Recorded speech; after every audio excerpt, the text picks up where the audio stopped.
भारत एक युवा देश है। देश की लगभग 65% आबादी आज 35 साल से कम की है। अगर दुनिया भर की बात की जाए तो भारत अपनी एक नई जगह बना रहा है, चाहे वो साइंस एंड टेक्नोलॉजी का फील्ड हो, फैशन का फील्ड हो, स्पोर्ट्स का फील्ड हो या फिर क्यों ना एंटरटेनमेंट का फील्ड हो। हर क्षेत्र के अंदर भारत अपनी एक नई जगह पक्की करता नजर आ रहा है।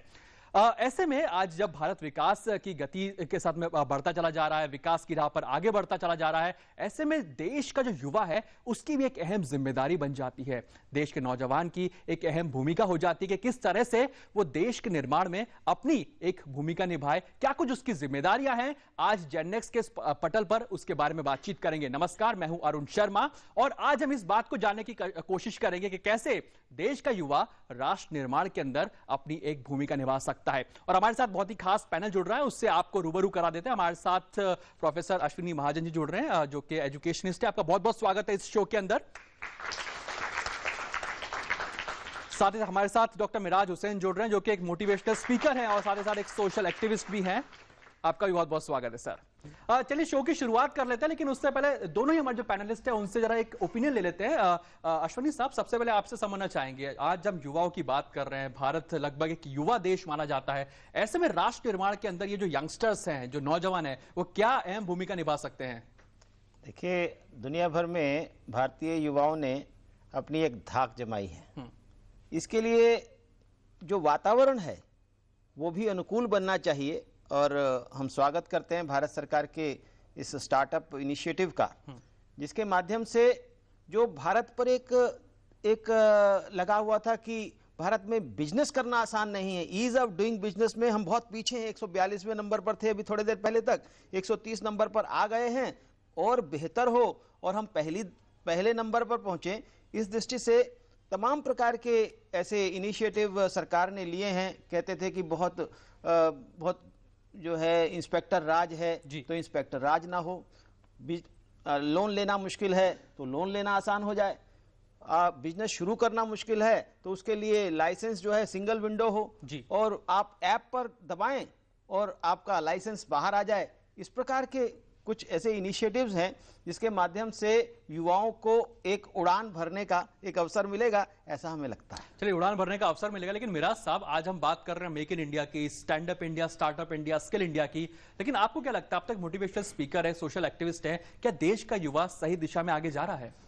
देखिए, सबसे पहले तो मैं इस देश के युवा, क्योंकि आपने कहा 65% युवा है और मैं खुद उसी कैटेगरी में भी खड़ा होता हूँ, तो सबसे पहले मैंने अपनी बात एक शेर से शुरू करूंगा कि तूफानों से जा टकराओ, सैलाबों पे वार करो, मल्लाहों का पीछा छोड़ो, तैर के दरिया पार करो। आज युवाओं की बेसिक जिम्मेदारी क्या है? एक जमाना था आज से 30 साल पहले, हमें हमारे माँ बाप, हमारे अध्यापक बताते थे कि बेटा इस राह पे चलो, और युवा एक भेड़ चाल के तहत उस राह पे निकल पड़ता था। आज जैसा कि अभी अश्विनी साहब ने बताया कि स्टार्टअप इंडिया, हमें हर चीज मोबाइल की एक फिंगर टिप पे मिल रही, तो युवा का जो दिमाग है वो खुलता जा रहा है कि भाई हमें और भी रास्ते हो सकते हैं, और भी तरीके हो सकते हैं हमें आगे बढ़ने के। उस तरीके का सही इस्तेमाल कैसे कराया जाए, ये हमारी अभी बेसिक जिम्मेदारी है और आज इसी पे बात हम करेंगे, क्योंकि हमारे साथ जो दोस्त हैं वो सब युवा हैं। तो सबसे बड़ा अब मसला ये निकल के आया कि आप क्या सीधे ढर्रे पे चलें या उसी को थोड़ा सा चेंज करके अपने देश की तरक्की करें, अपनी तरक्की करें और अपने परिवार की तरक्की करें। चलिए, तो अगर आप अपनी तरक्की करेंगे, परिवार की तरक्की करेंगे, देश की तरक्की करेंगे, तो आपकी भी तरक्की होगी। हमें दोनों ही पैनलिस्ट ने ये तो बता दिया कि किससे सरकार एक अनुकूल माहौल मुहैया करा रही है, लेकिन कुछ युवा हमारे साथ मौजूद है, इनसे भी जानने की कोशिश करते हैं कि जी बिल्कुल, कि क्या कुछ सर, मैं सर से पूछना चाहूंगा। सर ने कहा सरकार का एक अहम योगदान है, लेकिन कहीं ना कहीं राजनीति के अंदर देखा जाए तो युवा बहुत कम है। ज्यादातर जो इंडिया के युवा होते हैं, हमने देखा है कि वो दूसरी कंट्रीज में जाते हैं, वहाँ पे एजुकेशन हब्स में जाते हैं और फिर वहाँ पे डिग्रियां लेते हैं, फिर वो वहीं पे ही जॉब भी करने लग जाते हैं। तो सर मेरा मानना है कि सर ये एक तरह से काफी ब्रेन ड्रेन हो रहा है, जो और बिल गेट्स ने भी कहा था कि Indians are the best brains in the world.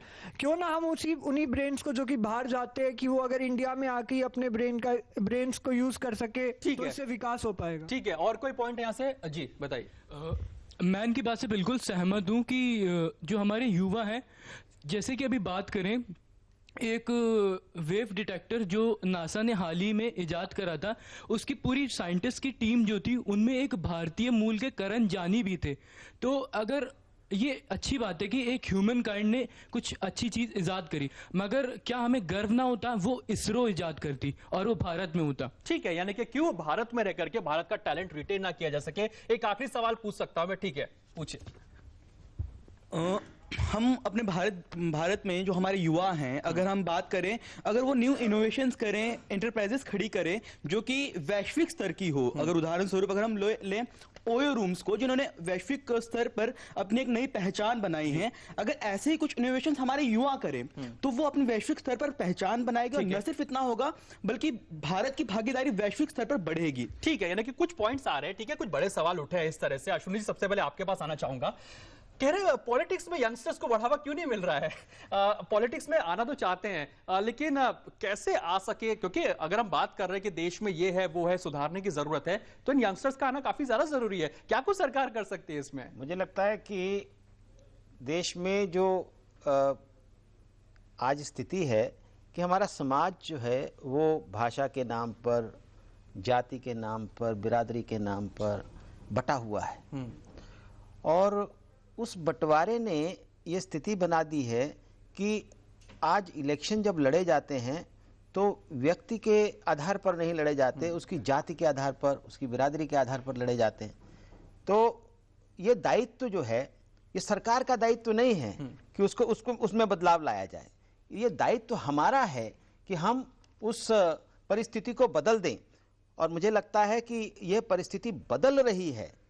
और जिस प्रकार से इस बार के चुनाव हुए पार्लियामेंट के 2 साल पहले, वो जो चुनाव हुए, लोगों ने जात बिरादरी से ऊपर उठकर वोट दिया। तो युवाओं को लाना युवाओं का ही काम है। युवा दुनिया भर में अपनी ताकत का लोहा मनवा सकते हैं, तो भारत में मनवाना तो बहुत आसान है। यहाँ तो बहुत आजादी भी है। आजादी बिल्कुल है, लेकिन मेरा साहब आपके पास आना चाहूंगा। आजादी तो बिल्कुल है, लेकिन प्रेशराइज भी बहुत ज्यादा युवा है। बच्चा 10th में आता नहीं है, उससे पहले माँ बाप बोलते हैं कि साइंस ले लो, डॉक्टर बन जाओ, इंजीनियर बन जाओ। युवा क्या करना चाहता है, वो स्टूडेंट क्या करना चाहता है, किस दिशा में आगे जाना चाहता है, वो कोई नहीं पूछता। क्या लगता है कि पेरेंट्स की, टीचर्स की भी जिम्मेदारी होती है कि खुला छोड़े, थोड़ी राहत की सांस रह दे, जो बच्चा करना चाहता है वो करे, ताकि वो क्रिएटिविटी के साथ में देश निर्माण में अपनी एक भूमिका निभा सके? मैं 2 चीजें कहूंगा। पहले तो सबसे जरूरी क्या है इस वक्त, हम जिस देश में रह रहे हैं वहाँ एक सोच हम बहुत ज्यादा कायम कर लेते हैं, किसी चीज के बारे में, किसी समाज के बारे में, किसी सोसाइटी के बारे में, किसी पॉलिटिकल पार्टी के बारे में भी। सबसे पहली जरूरत है इस सोच को बदलने की। जैसे बहुत सारे लोगों ने यहां बोला कि फला साहब बाहर गए और उन्होंने ऐसा बम फोड़ दिया, फला साहब बाहर गए और उन्होंने ऐसा कर दिया, इस देश में नहीं कर पाए। ओला अभी एक कंपनी आई है, ठीक है, देश के लड़के ने बनाई, जी। ठीक। अभी एक आप ऐप चलाते हैं स्नैपडील, किसने बनाया? देश के लड़के ने बनाया। और कहां बनाया? देश में बनाया। तो सबसे पहली जरूरत क्या है? अपनी सोच बदलो। तुम किसी पर निर्भर मत रहो कि तुम्हें अगर फला आदमी आके पुश करेगा, फला गवर्नमेंट आके तुम्हें पुश करेगी, तब तुम करोगे। आज मैंने इन्होंने कहा कि मैं सामाजिक कार्यकर्ता भी हूं, मैंने एक छोटा सा कैंपेन शुरू किया, इंडिया अगेंस्ट टेररिज्म, जो सिखाए कि भाई आप किस जात, किस बिरादरी, किस धर्म के हो ये इंपॉर्टेंट नहीं हो, आप हिंदुस्तानी हो ये इंपॉर्टेंट है जी। और 10 दिन के अंदर 2000 लोग मुझसे जुड़ गए। तो किस बिरादरी ने कहा उनसे आके, किस जात के आदमी ने कहा उनसे आके? किसी ने नहीं कहा। अपनी जिम्मेदारी को खुद समझना। जब इंसान ब्लेम थ्योरी खेलता है तो वो हमेशा फ्लॉप होता है। और हम सब क्या करते हैं, जब हम हारते हैं, किसी सिचुएशन को टैकल नहीं कर पाते हैं, तो हम ब्लेम थ्योरी खेलते हैं। माँ बाप ब्लेम थ्योरी खेलते हैं कि मेरे माँ बाप ने मुझे ऐसा नहीं करने दिया। ये डायलॉग घर के अंदर बहुत कॉमन है, इसलिए मैं अपने बच्चे को बनाऊंगा। लेकिन बनाने का अर्थ क्या होता है? बनाने का अर्थ यह नहीं होता कि जो तुम चाहते हो वो तुम्हारा बच्चा बने। बनाने का अर्थ यह होता है कि जो बच्चा चाहता है उसमें उसकी मदद करो। बहुत बढ़िया। अगर बच्चा उस वक्त मदद नहीं पाएगा तो सुसाइड होंगे, स्ट्रेस होगा। आज डायबिटीज, ब्लड प्रेशर हिंदुस्तान का सबसे जाना माना और लोकप्रिय चेहरा है। बिल्कुल। क्यों? क्योंकि आप जो चाह रहे हैं वो हो नहीं रहा है, और जो वो चाह रहे हैं वो आपको करने की वजह से आप प्रेशराइज हो रहे हो। ठीक है, आपने एक इंपॉर्टेंट पॉइंट उठाया कि स्ट्रेस मैनेजमेंट के भी आप तरफ हम आगे बढ़ेंगे कि युवा कैसे से स्ट्रेस मैनेजमेंट कर सकते हैं। लेकिन कुछ और सवाल यहां से ले लेते हैं, और भी युवा जो है पूछना चाहते हैं। जी बताइए अपना सवाल।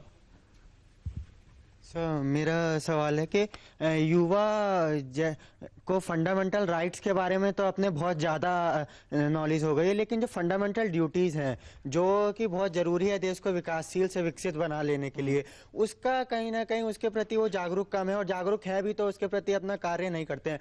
ऐप बना लेना एक बेहतर बात है, परंतु समाज में हाशिए पर जो लोग हैं या जो किसान हैं उसके लिए तो सर युवा कुछ भी अपनी ठीक है ना, तरफ से युवा कोई किस इनिशिएटिव नहीं ले रहे। ठीक है जी, अपना पॉइंट बताइए। जैसे कि बोला जाता है कि आजकल युवाओं में उनका नेचर भी बहुत ज्यादा चेंज हो गया है, जस्ट बिकॉज ऑफ मतलब वो बहुत, जैसे दिमाग तो सबके पास है बट एंग्शियस हो गया, एंग्जाइटी बढ़ गई हाँ है। बहुत ज्यादा दिमाग तो सबके पास है, बट वो यूज अलग जगह करते हैं कि लाइक जो चीज हमें सही जगह यूज करनी चाहिए वो सही जगह नहीं करते, वो ठीक है। चीज गलत जगह में जाते हैं, जैसे लाइक ड्रग्स वगैरह हो ठीक गए। है, यानी कि इंपॉर्टेंट पॉइंट उठाया। जी अपना सवाल जी पूछिए।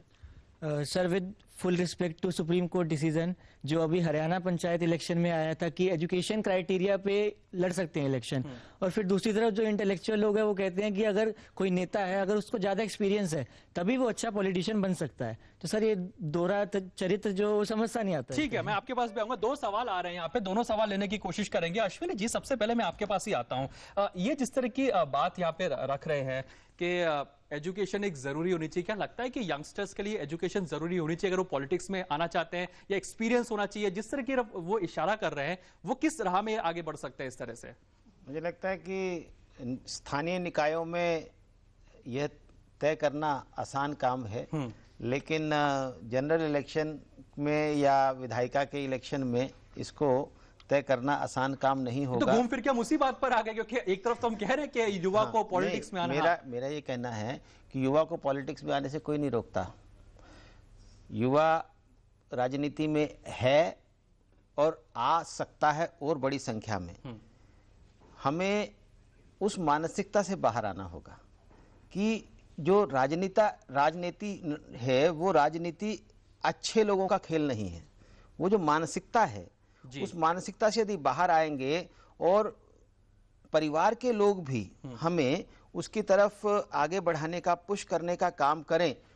अभी तक तो माफ कीजिएगा कि जिसमें परिवार में जो सबसे नीचे के लेवल पर रहता है उसको कहते हैं चलो इसको नेता बना देते हैं।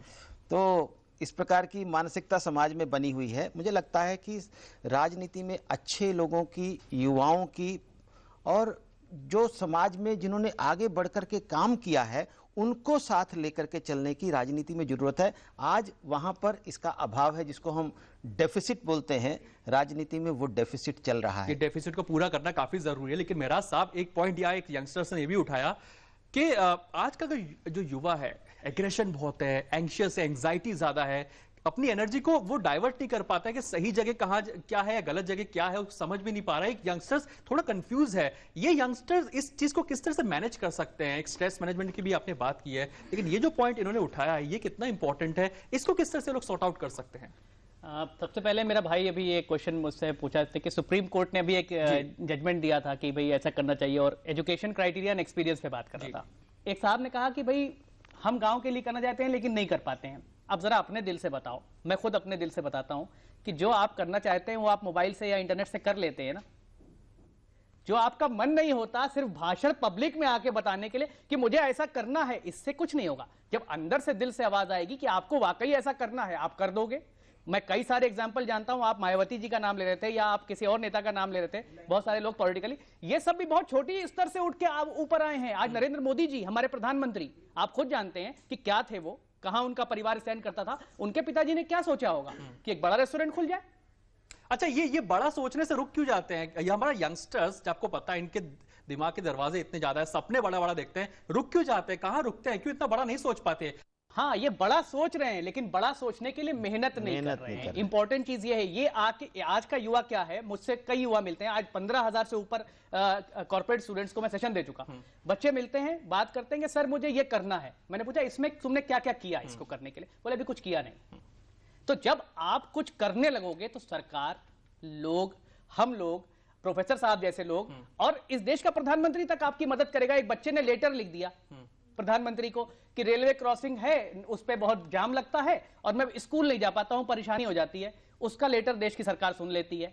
आप सिर्फ यहां बैठ के भाषणबाजी करोगे तो देश की सरकार नहीं चलेगी। आप कुछ बना दो। अभी एक ऐप प्रधानमंत्री ने वेम्बले स्टेडियम में जब वो लंदन में बयान दे रहे थे तो राजस्थान के एक लड़के का नाम लिया था कि उसने 200 के करीब कुछ ऐप्स बनाए हैं, और जो शिक्षा को बढ़ावा देने के लिए वो ऐप बनाए गए हैं। आपने कितने ऐप बनाए, आपने क्या बढ़ावा दिया, पहले अपने आप से सवाल। ठीक है, इंट्रोस्पेक्शन करिए, ये बहुत इंपॉर्टेंट पॉइंट है। लेकिन अश्विनी जी, एक अब यहां से सवाल ये उठता है, क्या हमारे देश के युवा को एक अच्छे मेंटर की भी जरूरत है? एजुकेशन के लेवल पे पढ़ाई के जब पढ़ाई बच्चे कर रहे हैं स्कूल में, कॉलेज में, आपको लगता है कि अच्छी मेंटरशिप होनी चाहिए, कोर्स का पार्ट होना चाहिए कि किस तरह से आप आगे देश को ले जा सकते हैं, आप किस तरह से एक अहम भूमिका निभा सकते हैं, इसमें क्या कुछ किया जा सकता है? मुझे लगता है कि पिछले 67 सालों में, जब से हमें आज़ादी मिली, 67 सालों में हमने मकाले की शिक्षा पद्धति को अपना लिया कि जो उनको चाहिए थे क्लर्क, वो निर्माण करने वाली जो शिक्षा पद्धति थी उसको हमने अपना लिया, और जो देश की जरूरत है उसको भूल गए। आज स्थिति यह है, मैं कॉलेज में हूं तो हम कॉलेज के स्तर पर, यूनिवर्सिटी के स्तर पर बीए, एमए, बीएससी, तमाम प्रकार की डिग्रियां जिसके बारे में, सर्टिफिकेट्स के बारे में बता रहे थे, तो वो डिग्रियां लेने का एक एजेंसीज हम बन गए। लेकिन वो डिग्री हमारे किस काम की है अगर हम उसका कुछ उपयोग नहीं कर सकते? मुझे कितने हिस्टोरियन चाहिए, मुझे पॉलिटिकल साइंस के एक्सपर्ट्स कितने चाहिए, जो ऑनर्स कोर्सेज की भी बात कर रहा हूं। तो इसलिए जो देश को जरूरत है, हम स्किल डेवलपमेंट के बारे में भी यही कहते हैं कि स्किल डेवलपमेंट भी जनरल स्किल डेवलपमेंट नहीं होना चाहिए। इस देश के युवा को जिस प्रकार की स्किल चाहिए उस प्रकार का स्किल डेवलपमेंट होना चाहिए। अब किसान का बेटा है, किसान के बेटे को आप मोमबत्ती बनाना सिखाओगे तो वो स्किल डेवलपमेंट सही नहीं। लेकिन अगर उस किसान के बेटे को मशरूम फार्मिंग की स्किल दीजिए, पशुपालन की स्किल दीजिए, वेयर हाउसिंग और कोल्ड स्टोरेज की स्किल दीजिए, तो वो अपने क्षेत्र में एक अलग से, जिसको हम कहें कि आंदोलन खड़ा कर देगा। तो आज एजुकेशन के पूरे सिस्टम को बदलने की जरूरत है, और एक ऐसी शिक्षा पद्धति, एक ऐसा तंत्र जिसको आपने कहा कि वो जरूरत है। मैं आपको एक एग्जाम्पल के नाते बताता हूं। सिंगापुर में हमने उनसे पूछा कि आपके पास कितने इंजीनियरिंग कॉलेजेस हैं, तो पता लगा कि बहुत थोड़े। 12वीं के बाद, हाई स्कूल के बाद वो लोग क्या करते हैं, मैंने पूछा, तो सारे जो है वो तकनीकी एजुकेशन में जाते हैं। ठीक है ना, स्किल को अपना डेवलप करने की कोशिश करते हैं। तो इस प्रकार से बड़ी संख्या में 40-40 हजार, 50-50 हजार संख्या वाले इंस्टीट्यूट्स वहां पर हैं, और अधिकतर युवा वहीं जा रहे होते हैं। और आज सिंगापुर, जो पहले कहीं दुनिया के नक्शे पर कहीं दिखाई नहीं देता था, आज एक डेवलप्ड कंट्री है, विकसित देश है। बिल्कुल, ईज ऑफ डूइंग बिजनेस में भी नंबर 1 वो देश रह जाता है, तो एक काबिल तारीफ है सिंगापुर जैसे देश की। लेकिन आपके पास आऊंगा अमीराज साहब, ये लगातार बात करें कि हम एजुकेशन सिस्टम बदलने की जरूरत है, युवा जो कर रहा है उसे प्रोत्साहन देने की जरूरत है। लेकिन हमारे देश का युवा ऐसा भी है, डिमोटिवेट जल्दी हो जाता है। कई यंगस्टर से डिमोटिवेट हो जाते हैं, आप नंबर कम आ गए, डिमोटिवेट हो गए, कुछ करने के लिए आगे गए, आप कह रहे हैं कि हमें करना है, करने के लिए आगे गए, नई बात बनी तो डिमोटिवेट हो गए। अपने आप को सेल्फ मोटिवेटेड कैसे रखेगा यंगस्टर साहब?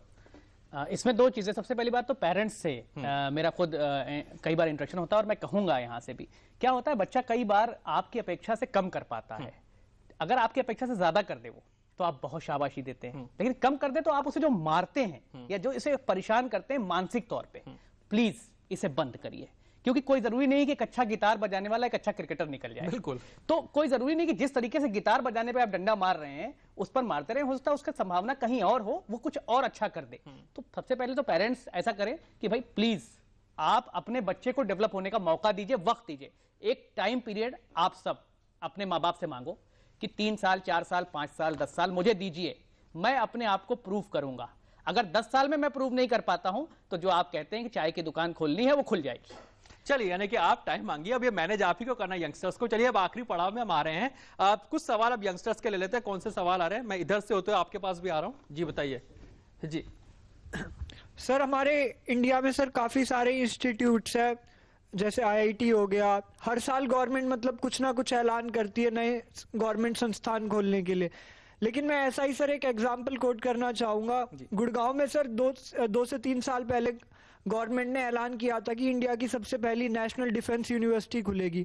सर उसके लिए ज़मीन भी ले ली गई, लेकिन आज तक वहाँ पे सर एक ईंट तक नहीं लगी है सर, वो स्टार्ट नहीं हुआ है, 3 साल हो गए उसको। इसी तरीके से सर फिर जो स्टूडेंट्स होते हैं सर वो मजबूर हो जाते हैं प्राइवेट इंस्टीट्यूट्स में जाने के लिए, और फिर प्राइवेट इंस्टीट्यूट्स ने भी सर इसे अपनी कमाई का जरिया बना रखा। ठीक है, आगे पॉइंट जी। सर मेरा सवाल टीवी शोज में जो ये एडवर्टीजमेंट्स आते हैं, जो ये क्राइम से रिलेटेड इतने शोज आ रहे हैं आजकल, इनका प्रचार इतना ज़्यादा बढ़ गया है कि जो हमारे यंगस्टर्स हैं, यूथ हैं, इनसे बहुत इन्फ्लुएंस हो रहे हैं और फिर वो भी कुछ ना कुछ क्राइम्स कमिट कर रहे हैं, तो ये बहुत गलत हो रहा है। चलिए ठीक है, आपका पॉइंट बताइए। सर मेरा क्वेश्चन ये है, आज का यूथ इतना ज़्यादा इन्फ्लुएंस्ड है, हम बस इतना चाहते हैं कि हमारा स्टैंडर्ड मेंटेन रहे, इस वजह से हम इम्पोर्टेड सामान इतना यूज़ करते हैं, डोमिनोज और मैकडॉनल्ड्स में जाते हैं, जबकि हम बहुत अच्छे से जानते हैं कि वो पैसा बाहर चला जाएगा और वहाँ हम 1 रुपये की भी बार्गेनिंग नहीं करेंगे, पर हम जो वेजिटेबल विंडोज़ के पास जाते हैं हम उन पर हाई अमाउंट की बार्गेनिंग करते हैं। चलिए ठीक है, ये यंगस्टर ही है, यहाँ के यंगस्टर है, ठीक है बताइए। आजकल के युवाओं के लिए पॉलिटिक्स भी एक बहुत बड़ी चुनौती हो गई है, खासकर स्कूल और कॉलेजेस में। जब कोई बच्चा मतलब नया कॉलेज में आता है तो उसे एडमिशन के लिए भी बहुत समय पॉलिटिक्स का सहारा लेना पड़ता है, या फिर स्कूल में भी ऐसा होता है कि टीचर्स क्लास में प्रॉपर एजुकेशन नहीं लेते, वही एजुकेशन उन्हें बाहर ट्यूशन के जरिए खरीदना पड़ता है। तो ऐसा क्यों है? ठीक है, ले सकते हैं। अब इस तरफ कुछ सवाल ले लेते हैं जी। सर क्या हमारी गवर्नमेंट हमारे सिस्टम को एक रोल मॉडल की तरह नहीं होना चाहिए, जिससे कि हमारे युवा इंस्पायर हो और अपने देश में उसकी उन्नति के लिए भागीदारी मतलब अपना योगदान दे सके? क्योंकि सर काफ़ी बार ऐसा भी तो होता है कि सिस्टम की ही कुछ न कुछ गलतियां होती हैं कि वो जुगाड़ लगा के अगला काम कर ले, तो फिर ऐसे में बच्चे डिमोटिवेट नहीं होंगे? ठीक है, ये भी एक वैलिड पॉइंट है जी, बताइए अपना सवाल। सर ऐसा कहा जाता है कि जिस ओर जवानी चलती है उस ओर जमाना चलता है, लेकिन अगर हम वर्तमान में देखें तो ऐसे बहुत सारे गरीब छात्र हैं जो यहाँ ये इस लेवल तक भारत को राष्ट्र निर्माण में सहायता दे सकते हैं, लेकिन वो यहीं तक रुक जाते हैं गरीबी के कारण। और दूसरा सवाल इसी में मेरा है कि उनको वो क्वालिटी एजुकेशन भी नहीं मिल पाता जो कि मिलना चाहिए, और जब उन्हें क्वालिटी एजुकेशन नहीं मिलेगा तो हम कैसे कह सकते हैं कि हमारा जो युवा है वो राष्ट्र निर्माण में योगदान देगा? चलिए, महत्वपूर्ण आपने पॉइंट उठाया जी, बताइए पॉइंट। सर जहाँ तक बात करी जा रही है कि सिस्टम में खराबी है, एजुकेशन सिस्टम में, अभी रिसेंटली न्यूज़ आई थी कि बोर्ड्स में मेंटर जो है उनके टीचर ही चीटिंग करवा रहे हैं, तो वहाँ कोई वॉच क्यों नहीं करता कि थोड़ा सा बदलाव लाया जाए कि ऐसी हरकतें ना हो? आप ये बताइए कि टीचर चीटिंग करा रहा है तो युवा चीट कर क्यों रहा है? सर हर कोई वही तो बात है सर, अगर सर आप किसी को अपॉर्चुनिटी दोगे गलत काम करने का, अगर वो सीधे से उसको इजी वे मिल रहा है, अगर इजी वे आप कह रहे हैं कि वो जो यंग एज है उसी में आप गलत चीज सिखा रहे हैं तो बच्चा सीख रहा है, ठीक है। चलिए क्लास पॉइंट। नॉलेज तो सबको मिल रही है, बट जो स्पिरिचुअल नॉलेज मिलनी चाहिए ना युवा को, वो नहीं मिल पा रही आज के डेट में। स्पिरिचुअलिटी भी होनी चाहिए, ठीक है। सर मैं आपसे ये पूछना चाहूंगी, आज का सबकी उम्मीद है आजकल युवा पीढ़ी पे ही है, मगर जो आजकल युवा पीढ़ी जो नशे के लत में जो धुत हो रखी है, तो उसके लिए क्या सुधार की जा सकती है? क्या सुधार? यंगस्टर को खुद को भी इंट्रोस्पेक्शन करना पड़ेगा। चलिए सवाल बहुत सारे आ रहे हैं मेरे पास में। सर मेरा क्वेश्चन मिराज सर से है। अभी जैसे बात हुई राष्ट्र निर्माण की बात हो रही है, जिसमें भौतिक पूंजी बहुत ही अहम भूमिका निभाती है, और एक जो क्वेश्चन है ब्रांड एंड का जो होता है, ऐसा एक तरह से है कि युवाओं को ट्रेनिंग इंडिया करता है और उस ट्रेनिंग का जो फायदा है अदर कंट्री उठा रही है। लाइक डेट जो भी है, डॉक्टर है, इंजीनियर है, एक्स्ट्रा जो भी बनते हैं यहाँ पे हैं, लेकिन जो अदर कंट्री है पैसे के बेस पे उनको अपने तरफ अट्रैक्ट करती है। चलिए ठीक है, बार बार हाँ वही मुद्दा निकल करके आ रहा है। हम लोग डिटेल में अगर एक ओवरव्यू समझने की कोशिश करें जो इन यंगस्टर्स ने उठाया, किसी ने बात उठाई कि क्राइम जिस तरह से दिखाया जा रहा है टेलीविजन के ऊपर वो ये अडॉप्ट कर जाते हैं। कुछ लोग ये भी कह रहे हैं कि एग्जाम में चीट करवा रहे हैं, या फिर एक जो शिक्षा ही ऊपर से गलत दी जा रही है। आपकी क्लोजिंग पॉइंट, जिस भी सवाल को आप आंसर करना चाहें। अश्विनी जी आपसे शुरू कर लेते हैं, कंक्लूजन। एक बात जो मैं आपकी वो करना चाह रहा था, बहुत अच्छा प्रश्न उठाया कि आज का युवा कहीं दिग्भ्रमित सा हो गया है कि ब्रांड इमेज, वो ब्रांड के पीछे भागता है और विदेशी वस्तुओं के पीछे भागता है, विदेशी कंपनियों द्वारा बनाई गई महंगी वस्तुओं के पीछे भागता है, जबकि वो जानता है कि वो उसको अफोर्ड भी नहीं कर सकता, केवल अच्छा दिखने के लिए ऐसा करता है। मुझे लगता है कि ये हमारे सभी इस कार्यक्रम के माध्यम से मैं सभी युवाओं को एक संदेश देना चाहता हूं कि अपने देश के बनी हुई वस्तुओं का इस्तेमाल करें और इस देश को समृद्ध बनाने का काम करें। हमारे देश से डॉलर बाहर ना जाए, ठीक है, अधिक से अधिक डॉलर कमाकर हम मेक इन अपने इंडिया देश में हो लाएं। साथ में। बिल्कुल, ये इंपॉर्टेंट आपने महत्वपूर्ण पॉइंट उठाया। मेराज साहब, लास्ट में किस तरह से कंक्लूड करेंगे? कई सारे सवाल आपने यहाँ पे सुने इन स्टूडेंट्स के, किस तरह से कंक्लूड करेंगे? सबसे बड़ी जरूरत क्या है आज के दौर के अंदर, हमारे युवाओं ने खुद ये मान लिया है कि पैसा सबसे बड़ी जरूरत है। अच्छा इंसान बनना कोई जरूरी नहीं है, पैसा कमाना, डोमिनोज में पिज्जा खाना और ब्रांडेड कपड़ा पहनना, ये हमारी जिंदगी का सपना है। तो हम कभी भारत के लिए नहीं सोच सकते, अपने देश के लिए नहीं सोच सकते, क्योंकि हमारी जिंदगी में क्या है कि हम बेहतर करें। अब मैं मलेशिया का एक एग्जांपल देता हूं। कोई हमारे दोस्त मलेशिया गए हुए थे और उन्होंने केला खाया और छिलका सड़क पर फेंक दिया। एक पीछे से मलेशियन लड़की आई, उसने छिलका उठाया, कूड़ेदान में डाला और कहा थैंक यू। आपने कितनी बार ऐसा किया? स्वच्छ भारत का नाम तो आप पिछले 6 महीनों से सुन रहे हैं, नहीं किया। अगर जुल्म करना बुरा है तो जुल्म सहना भी बुरा है, तो इससे आपको दूर करना पड़ेगा। अगर आपका दोस्त नशे की हालत में है तो आपकी क्या जिम्मेदारी है? सरकार को आप गाली बके, सरकार को आप दोष दे, ये जिम्मेदारी है? उसकी नशे की आदत छुड़ाने की सबसे पहली जिम्मेदारी आपकी खुद की है। अगर आप ब्रांडेड छोड़ेंगे, पिज्जा डोमिनोज का नहीं खा के 160 रुपए में से 60 रुपए का खाना खा के 100 रुपए किसी गरीब को देंगे, तो उसके विकास की जिम्मेदारी आपकी होगी। जब हम साथ चलेंगे तब देश साथ चलेगा। अकेले आप कुछ नहीं कर सकते, ना सरकार कुछ कर सकती है। हम दोनों को मिलकर करना होगा, तभी ये बात होगी कि वो और होंगे जिन्हें अंधेरों ने डस लिया, हमने तो दम लिया नया सूरज निकाल के। बहुत बढ़िया। तो आखिर में बात यही निकल करके आती है कि मंजिलें उन्हीं को मिलती है जिनके सपनों में जान होती है। पंखों से कुछ नहीं होता, हौसलों से उड़ान होती है। ये युवा ही है जिनके अंदर वो हौसला अगर है कुछ पाने का, कुछ कर दिखाने का, तो शायद वो देश को नई ऊंचाई तक ले जा सकते हैं। बहरहाल आप दोनों हमारे इस स्टूडियो में आए और तमाम इन लोगों की जो आपने जो सवाल थे इन्हें सुलझाने की कोशिश की, थोड़ा मार्गदर्शन किया। आप दोनों का बहुत बहुत शुक्रिया। अश्विना जी आपका भी, और मेरा साहब आपका भी बहुत बहुत शुक्रिया। तो जेननेक्स के आज के इस अंक में इतना ही, और जो निष्कर्ष यही निकल करके आता है कि युवा को भी एक महत्वपूर्ण भूमिका निभानी होगी अगर राष्ट्र निर्माण करना है, अगर देश को नई ऊंचाइयों तक पहुंचाना है। बहरहाल आज के इस जेननेक्स में इतना ही। मुझे दीजिए इजाजत, नमस्कार।